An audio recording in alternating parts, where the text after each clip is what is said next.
This video is all about helping you get nutritious meals on the table fast. I'm going to show you 3 recipes using canned lentils. Lentils are a good source of fiber and protein. If you'd like to use dried lentils instead of the canned lentils, please feel free to do so. You can just swap them out. But this is all about ease and speed. And so you may want to keep a few cans of lentils on hand to make some of these recipes. And the meals we're going to make are, the first is a vegetable and lentil stew. The second is a quick lentil curry that you can serve with rice. And the third, I think everyone's going to love, it's a cheesy hamburger helper pasta.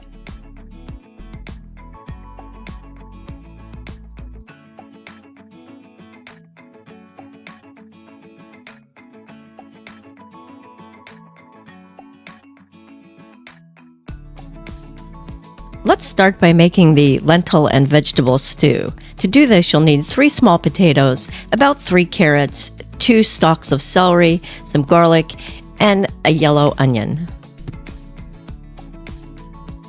Clean and peel the yellow onion, and then we're only going to use half of it, and we're going to dice that into smaller pieces.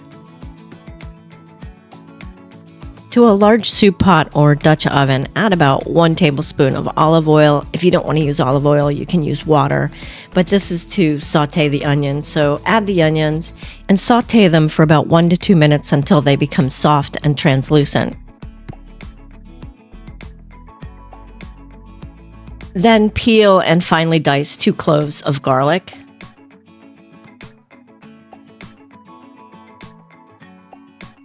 Then add the garlic to the onions and stir everything together and cook that for about another 1 to 2 minutes.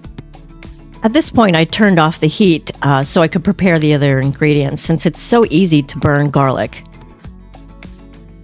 I then washed the celery stalks and I cut them into bite-sized pieces. I then added the celery to the onion and garlic. I also cleaned and peeled the carrots and cut those into bite-sized pieces as well. I also added them to the other vegetables in the pot. I washed and scrubbed the exterior of the potatoes, but I didn't peel them because I wanted the nutritional value in the skin. It's also a good source of fiber. And then I cut the potatoes into, again, bite-sized pieces. And then I added those pieces to the pot. For this recipe, I used 2 cubes of Not Beef by Edward & Son, a 15-ounce can of Muir Glen Petite diced tomatoes, a teaspoon of thyme, and then the canned lentils, and salt and pepper.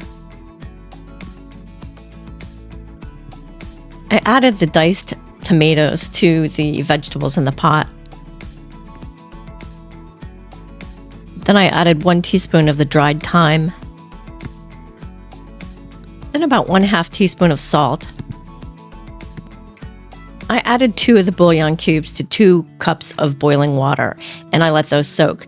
You can also use vegetable broth in place of the bouillon, but I really love the flavor of this company's bouillon. And then I stirred it together, and I added it to the pot, but in addition, I added extra water. I added 2 extra cups of water. So if you're using vegetable broth, in total, you want 4 cups of vegetable broth. Ideally, you want a beef-flavored vegetable broth, and that's why I use these bouillon cubes. I let the broth and vegetables simmer for about 20 minutes to allow the flavors to blend and also to allow the potatoes and the carrots to cook. Periodically test the potatoes and carrots for their doneness. You want them to be fork tender, but you don't want them mushy. After the soup was cooking for about 15 minutes, I strained the lentils and I also rinsed them. Then I added them to the soup to allow them to cook for the last remaining 5 minutes. After 20 minutes of cooking, check to see if the potatoes and the carrots are done. Also check the seasoning. I added some pepper, and I didn't need to add any additional salt since the bouillon has quite a bit. This soup is hearty and comforting, and it's quite flavorful. And of course, it's nutritious given the vegetables and the lentils. I enjoyed this with a side of rolls that I made using red lentils. I featured these in another video, and I'll link that video in the description below. I'll also include that at the end of this video. Let's move on to making the lentil and spinach curry.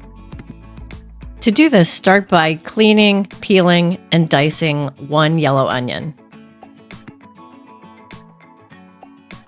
Add about 1 tablespoon of olive oil to your soup pot to saute the onion. Again, if you don't want to use oil, you can use water. Add the diced onion to the soup pot and saute that for about 1 to 2 minutes until the onions become soft and translucent. Peel and dice 2 cloves of garlic. Then add the garlic to the onions and stir that and cook for about 1 minute, and then turn off your heat so that the garlic doesn't burn while you get the other ingredients ready.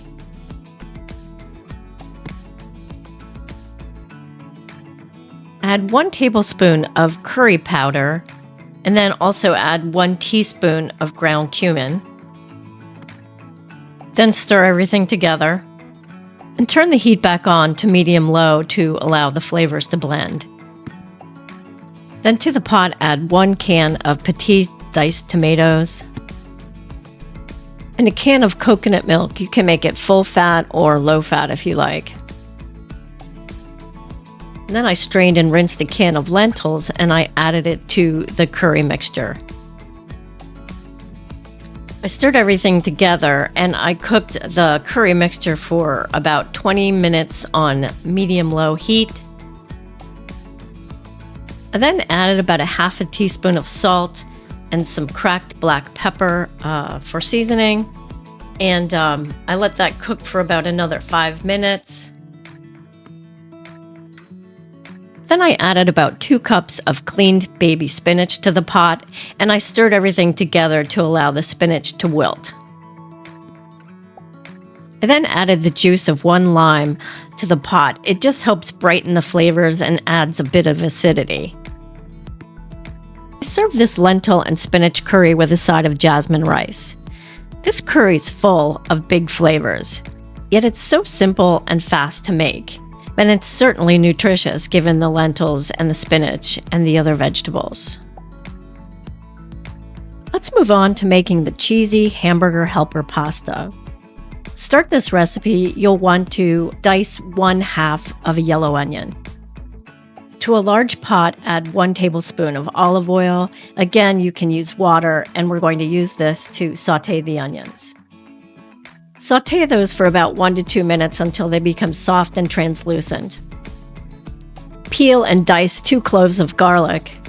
Oh, and by the way, I've learned my lesson, and I put a wet paper towel under my cutting board so that it doesn't slip and slide around as much. I know I've been doing that in prior videos. I then added the garlic to the onions and stirred that around in the pot and sauteed that for about 1 minute, and then I turned off the heat so that the garlic wouldn't burn while I prepare my other ingredients. I then added 1 teaspoon of garlic powder, 1 teaspoon of onion powder, 1 teaspoon of chili powder, and 1/2 teaspoon of smoked paprika. I then added about a 1/2 teaspoon of salt, and I also included some cracked black pepper. This recipe requires 4 cups of beef-flavored broth. So again, I'm using the Edward & Sons bouillon, the not beef bouillon cubes, because I really like the flavor. And what I did is I put these cubes, 1 each, in 2 cups of boiling water. So in total, you need 4 cups of beef-flavored vegetable broth, or 4 cups of water with bouillon in it. I then added 3 tablespoons of tomato paste, and I stirred everything together. I then brought the broth to a boil, and I added gluten-free macaroni noodles. I used the brand Jovial. I allowed this to simmer for about 5 minutes, and I continuously stirred it so that I made sure that all of the noodles were cooking evenly.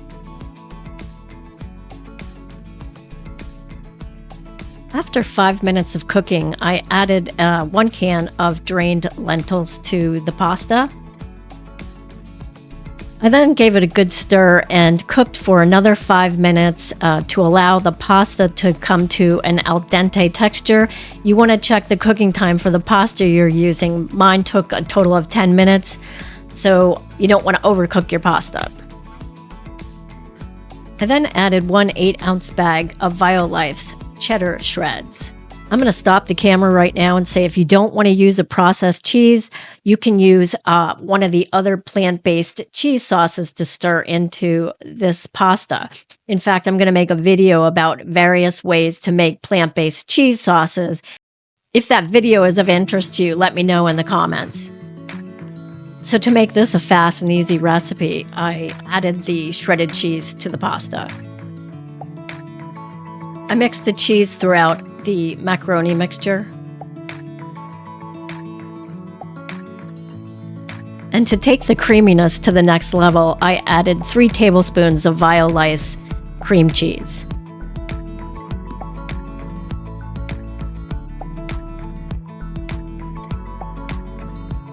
I mixed the cream cheese throughout the pasta, and then it was ready.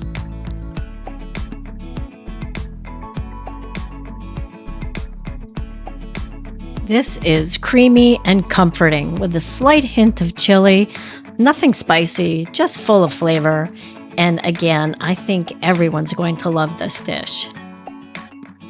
Hey, do you have a favorite recipe that you would like converted to a gluten-free and vegan recipe? Let me know in the comments, and I'm happy to help you make that conversion. Also, check out these next recipes.